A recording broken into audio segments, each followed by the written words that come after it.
سوال ہے، بچے کے امتحان ہیں، امتحان میں اس کو ٹینشن ہوئی ہوتی، خواب امتحان کے آنا شروع ہو جاتے ہیں. کسی کو جاب کے اندر ٹینشن ہے، اس کو جاب کے خواب آنا شروع. یہ حدیث نفس ہوتی ہے، جس طرح کا آدمی اس طرح سوچ رہا ہوتا ہے. جی اچھا، تیسری چیز ہے، آپ نے فرمایا شیطان ڈراتا ہے. جی اس طرح کی جتنی بھی چیزیں ہیں، بھینس پیچھے لگ گئی ہے، کوئی جانور پیچھے لگ گیا ہے، میں ایک دم گر گیا ہوں، فلان جگہ سے ٹکرا گیا ہوں، ایسا ہو گیا ہے، ایک دم انسان کہیں کا کہیں آسمان پہ پہنچا، زمین پہ پہنچا. ہر برا خواب جھٹک دینا چاہیے یا اس میں کچھ وارننگ ہو سکتی ہے؟ جیسے کئی آپ کو پتہ ہے راکی کہتے ہیں کہ اگر آپ پہ کوئی کالا علم ہوا ہے یا شیطان حاوی ہے تو سائنز ہوتے ہیں ڈریم میں کچھ، جیسے کہ آپ اونچائی سے اپنے آپ کو گرتے دیکھو یا کوئی موذی جانور، چھپکلی، سانپ، شیر وغیرہ دیکھو، تو انہیں بھی ٹوٹلی شیخ اگنور کر دینا چاہیے یا کچھ ہمیں تھوڑا سا ایکٹیو ہو جانا چاہیے؟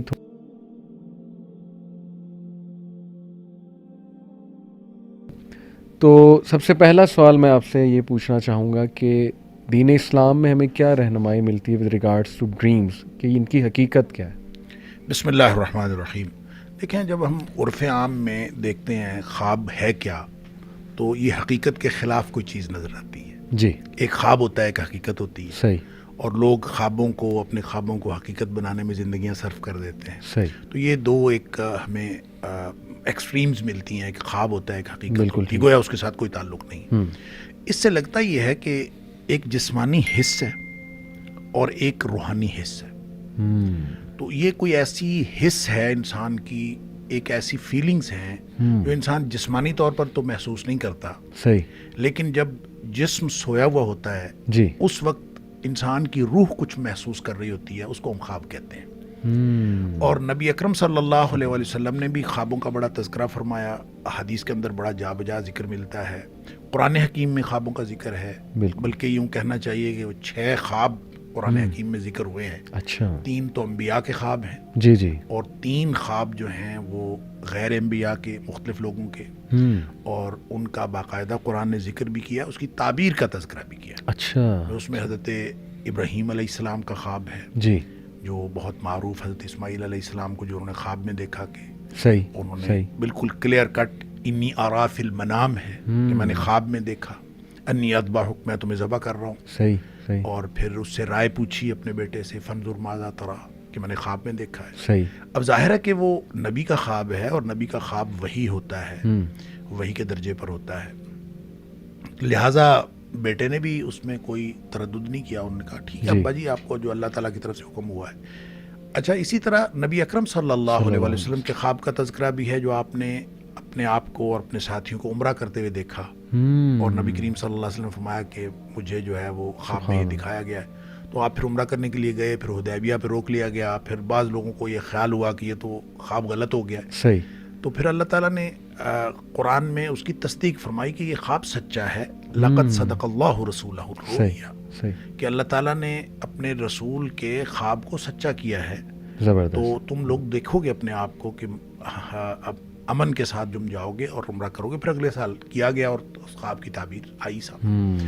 تو اس کا مطلب یہ ہے کہ یہ خواب کا تعلق، ایک تو پہلی بات کہ خواب حقیقت ہے، دوسری بات یہ کہ اس خواب کا حقیقت کی دنیا کے ساتھ تعلق ہے، اور بعد میں آنے والی کسی واقعے کے ساتھ بھی تعلق ہو سکتا ہے، ماضی کے کسی واقعے کے ساتھ بھی تعلق ہو سکتا ہے، حال کے کسی واقعے کے ساتھ بھی تعلق ہو سکتا ہے. زبردست. البتہ نبی کریم صلی اللہ علیہ وسلم نے جو اس کی قسمیں بتائیں، جو آپ نے ذکر کیا کہ اس کی کتنی قسمیں ہیں، اس کے بارے میں نبی کریم صلی اللہ علیہ وسلم کا ایک معمول بھی تھا. صحابہ کرام کہتے ہیں کہ عام طور پہ نبی کریم صلی اللہ علیہ وسلم فجر کے بعد جب ہماری طرف نماز کے بعد منہ پھیرتے تو آپ اکثر اوقات پوچھ لیتے تھے آج کسی نے خواب تو نہیں دیکھا. تو اس کا مطلب ہے خواب کی کوئی اہمیت ہے زندگی میں. صحیح. تو اسی لیے آپ پوچھا کرتے تھے. پھر نبی کریم صلی اللہ علیہ وسلم یہ بھی فرمایا کہ برا خواب ہو تو آپ کسی کو نہ سنائیں، اور اگر اچھا خواب ہو تو آپ سنائیں کسی کو. صحیح. اور پھر اچھا خواب بھی جس کو سنانا ہے اس میں بھی آپ نے فرمایا یا تو کسی عالم کو یا کسی ناصح کو، کوئی خیر خواہ آدمی ہو اس کو سناؤ، یا کوئی ایسا عقل مند آدمی ہو اس کو سناؤ، یا کوئی آپ کا پیارا ہو جس آپ کے ساتھ خیر خواہی رکھتا ہو.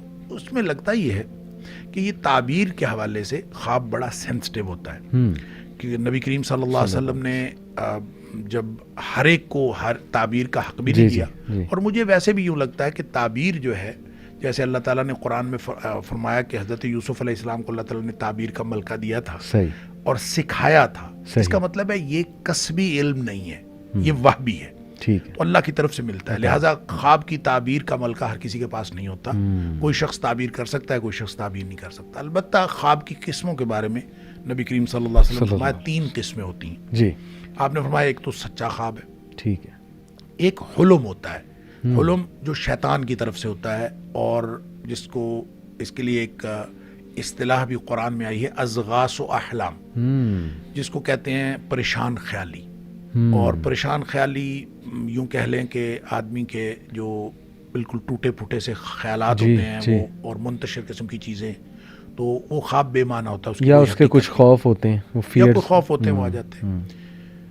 اس کو بعض لوگوں نے اضغاث و احلام جو ہے, نبی کریم صلی اللہ علیہ وسلم نے حدیث میں 3 قسمیں جو بیان کی, آپ نے اس میں اضغاث و احلام کا ذکر نہیں فرمایا. آپ نے فرمایا ایک تحدیث نفس ہے, ایک فرو یا حق یا فرو یا صالح, نیک یا اچھا خواب ہے یا سچا خواب ہے. دوسرا آپ نے فرمایا کہ ایک خواب ایسا ہے کہ جو اصل میں انسان کا رویا یحدث الرجل نفسہ ہو, کہ اپنے آپ کے ساتھ بات کرتا ہے, اس کو کہتے ہیں حدیث نفس. کہ جو احوال ہیں, بچے کے امتحان ہیں, امتحان میں اس کو ٹینشن ہوئی ہوتی, خواب امتحان کے آنا شروع ہو جاتے ہیں. کسی کو جاب کے اندر ٹینشن ہے, اس کو جاب کے خواب آنا شروع, یہ حدیث نفس ہوتی ہے, جس طرح کا آدمی اس طرح سوچ رہا ہوتا ہے. اچھا, تیسری چیز ہے, آپ نے فرمایا شیطان ڈراتا ہے. وہ تحزین ہوتی ہے, ڈراوا ہوتا ہے شیطان کی طرف سے. لہٰذا اسی کو حلم کہا گیا ہے, جو احلام کی طرف آتا ہے. لہٰذا اس کا مطلب جو شیطان کے ڈراوے والا خواب ہے وہی اضغاث و احلام ہے. بعض لوگوں نے حدیث نفس کو بھی اضغاث و احلام میں شامل کیا ہے. ایسی بات نہیں ہے, لگتا یوں ہی ہے کہ جو نبی کریم صلی اللہ علیہ وسلم 3 کیٹیگریز بتائیں, سچا خواب, اور دوسرا جو حدیث نفس جو احوال کے مطابق آ جاتا ہے, اور تیسرا جو ہے وہ اضغاث و احلام یا پھر شیطان کی طرف سے ڈراوا. یہ ایک دوسرے سے ملتی جلتی چیزیں ہیں, کیونکہ جو ہم منتشر قسم کی چیزیں دیکھتے ہیں, ایک شخص نے خواب میں دیکھا کہ میں اپنا سر اتار کے اس کے ساتھ فٹ بال کھیل رہا ہوں, ٹھوڈے مارتا ہوا میں جا رہا ہوں, تو اس نے آ کے نبی کریم صلی اللہ علیہ وسلم کو خواب سنا. آپ نے فرمایا شیطان کی طرف سے ڈراوا ہے, اس کو نہیں سناتے کسی کو. ٹھیک ہے. تو اس کا مطلب ہے اس طرح کی جتنی بھی چیزیں ہیں, بھینس پیچھے لگ گئی ہے, کوئی جانور پیچھے لگ گیا ہے, میں ایک دم گر گیا ہوں, فلان جگہ سے ٹکرا گیا ہوں, ایسا ہو گیا ہے, ایک دم انسان کہیں کا کہیں آسمان پہ پہنچا, زمین پہ پہنچا, یہ منتشر خیالی ہوتی ہے, ڈراوا بھی ہوتا ہے شیطان کی طرف سے, وہی اضغاث و احلام ہے. اور عام طور پہ جس معبر کو پتہ نہ ہو کیا ہے, وہ ہو سکتا ہے کہ رویا صالحہ کو اضغاث و احلام کہہ دے, جیسا کہ جو فرعون مصر تھا, اس نے جو بھی اس نے خواب دیکھا تھا, یعنی حضرت یوسف علیہ السلام کے دور میں, تو اس نے جو خواب دیکھا تھا تو اس کے درباریوں نے اس کو یہی بتایا تھا کہ یہ پریشان خیالی ہے, اس خواب کی کوئی حقیقت نہیں. حالانکہ اس خواب کی حقیقت تھی, اور اس خواب کے سچا ہونے کے لیے یہاں سے ایک بات یہ بھی سمجھ آئی کہ اس خواب کے سچا ہونے کے لیے بندے کا مومن ہونا ضروری نہیں ہے. مومن کو بھی سچا خواب آ سکتا ہے, غیر مومن کو بھی سچا خواب. صحیح, ویری انٹرسٹنگ. آپ نے بات کی, ایک صحابی آئے, انہوں نے خواب دیکھا جی ان کا سر آگے جا رہا ہے, نبی صلی اللہ علیہ وسلم نے کہا جھٹک دو. تو اس سے تو یہ پتہ لگتا ہے کہ ہر برا خواب جھٹک دینا چاہیے, یا اس میں کچھ وارننگ ہو سکتی ہے. جیسے کئی, آپ کو پتہ ہے, راکی کہتے ہیں کہ اگر آپ پہ کوئی کالا علم ہوا ہوا ہے یا شیطان حاوی ہے, تو سائنز ہوتے ہیں ڈریم میں کچھ, جیسے کہ آپ اونچائی سے اپنے آپ کو گرتے دیکھو, یا کوئی موذی جانور, چھپکلی, سانپ, شیر وغیرہ دیکھو, تو انہیں بھی ٹوٹلی شیخ اگنور کر دینا چاہیے, یا کچھ ہمیں تھوڑا سا ایکٹیو ہو جانا چاہیے, تھوڑا سا ان سے سائن لے کے کچھ کرنا چاہیے؟ دیکھیے, اس کے بارے میں بھی جو رہنمائی ہمیں نبی کریم صلی اللہ علیہ وسلم سے ملتی ہے وہ تو یہی ہے. ایک میں آپ نے فرمایا کہ اس کو چاہیے کہ وہ تعوذ پڑھے, ٹھیک, اس خواب کے شر سے پناہ مانگے. بالکل ٹھیک. گویا اس طرح کی کوئی دعا پڑھے, اللہم انی اعوذ بک من شر ھذہ الرؤیا, اللہ اس خواب کی برائی سے مجھے بچا لے. جب بھی اس کو خواب کا خیال آئے, اس کو یاد آئے, تو وہ اس کو چاہیے کہ اس سے پناہ مانگے. ٹھیک. دوسرا آپ نے یہ بھی فرمایا کہ فلیصلی, کہ اس کو چاہیے کہ نماز پڑھے, کہ برا خواب دیکھا ہے, شیطان کی طرف سے ڈراوا ہے, آدمی کو خوف محسوس ہوتا ہے, تو نماز پڑھے. پھر آپ نے یہ بھی فرمایا کہ اعوذ باللہ من الشیطان الرجیم, سادہ, یعنی آنکھ کھلی ہے, جاگ آ گئی ہے, آپ برا خواب دیکھا ہے, ڈر گئے ہیں, اعوذ باللہ من الشیطان الرجیم پڑھیں, بائیں طرف دھتکاریں دل کی طرف, اور کروٹ بدل کے سو جائیں. تو یہ وہ میئرز ہیں جو آپ نے لینے ہیں, لیکن اس کو بیان نہیں کرنا, کسی کے ساتھ نہیں بات کرنی. البتہ رہے گی بات. شیخ یہ بتائیے گا کہ کسی کو کوئی ڈریم آیا ہے تو وہ کس کے پاس انٹرپریٹ کروانے جائے؟ وہ اوصاف کیا ہیں اس انسان کے؟ جیسے ابھی آپ بیان فرما رہے تھے پروگرام سے پہلے کہ اچھے انسان کے پاس جایا جائے، نیک خیر خواہ، جو وہ انٹرپریٹیشن کر دیں عین ممکن ہے وہی ہو، تو ایسا ہے کچھ؟ اصل میں نا دیکھیں نبی کریم صلی اللہ علیہ وسلم فرمایا جو خواب ہوتا ہے نا علی رجل طائر، یہ ایسے ہے جیسے پرندے کے پاؤں پر ہوتا ہے۔ اچھا پرندے کے پاؤں پر ہوتا ہے، اس کا کیا مطلب ہے؟ اس کی دو انٹرپریٹیشنز محدثین نے کی ہیں۔ ایک تو ہے جیسے پرندے نے پاؤں میں پتھر پکڑا ہوا ہو جی، اور جو ہی آپ نے تعبیر کر دی جیسے پتھر گر گیا، اور جب تک وہ پتھر نہیں گرا تو وہ کہیں بھی گر سکتا ہے، اس کی کوئی بھی تعبیر ہو سکتی ہے۔ صحیح، اس لیے بڑی سینسٹیو بات ہے، بالکل ٹھیک۔ اور دوسری اس کی انٹرپریٹیشن یہ ہے کہ جیسے پرندہ اڑ رہا ہے تو وہ کسی بھی جگہ بیٹھ سکتا ہے، صحیح، تو جہاں اس کے پاؤں پڑ گئے پھر وہ پڑ گئے۔ لہٰذا خواب تعبیر سے پہلے، یعنی دیکھنے کے بعد اور تعبیر سے پہلے وہ لٹک رہا ہوتا ہے، اس کی کوئی بھی تعبیر ہو سکتی ہے، اور اس کی تعبیر کروانے کے لیے آپ نے فرمایا کہ کسی نیک آدمی کے پاس عالم، ناصح، لبیب اور حبیب، اس طرح کے الفاظ آئے۔ اچھا، لبیب کہتے ہیں عقل مند آدمی کو، حبیب کہتے ہیں جس کے ساتھ آپ کی محبت ہو، خیر خواہ، اور ناصح خیر خواہ ہوتا ہے، اور عالم جس کے پاس علم ہوتا ہے۔ زبردست۔ یہ وہ اصطلاحات ہیں کہ ایسے شخص کے پاس، اس سے جو بات سمجھ آتی ہے، اس کو ہم کنکلوڈ یوں کر سکتے ہیں کہ ایسے شخص کے پاس جا کے تعبیر کروانی چاہیے جس سے آپ کو یہ پتہ ہو کہ یہ آپ کی خیر خواہی کرے گا۔ جب وہ خیر خواہی کرے گا تو وہ تعبیر اچھی کرے گا، جی، جب وہ اچھی تعبیر کرے گا تو وہ جو پرندے بیٹھنے والی بات ہے وہ پھر کسی اچھی جگہ بیٹھ جائے گا، تعبیر اس کے مطابق خواب ہو جائے گا۔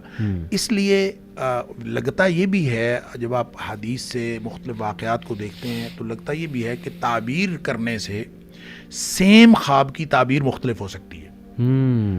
ایک روایت میں یہ بھی آتا ہے کہ آپ 4 قسم کے لوگوں سے تعبیر نہ کروائیں۔ اچھا، جاہل سے نہ کروائیں، دشمن سے نہ کروائیں، کم عقل بیوقوف آدمی سے نہ کروائیں، صحیح، عورت سے بھی نہ کروائیں۔ اچھا، یعنی آپ کسی عورت سے تعبیر کروائیں گے عام طور پہ، چونکہ خواتین زیادہ سینسٹیو ہوتی ہیں، ٹھیک، اور یہ سینسٹیوٹی میں وہ عام طور پہ اس میں دوسری طرف جانے کا امکان ہوتا ہے۔ ٹھیک ہے، دشمن دشمنی کرے گا، جاہل جہالت کا اظہار کرے گا۔ اس لیے اس طرح کے لوگوں کی بجائے عالم، عقل مند، اس آدمی سے جس کا پتہ ہو کہ خیر خواہی کرے گا۔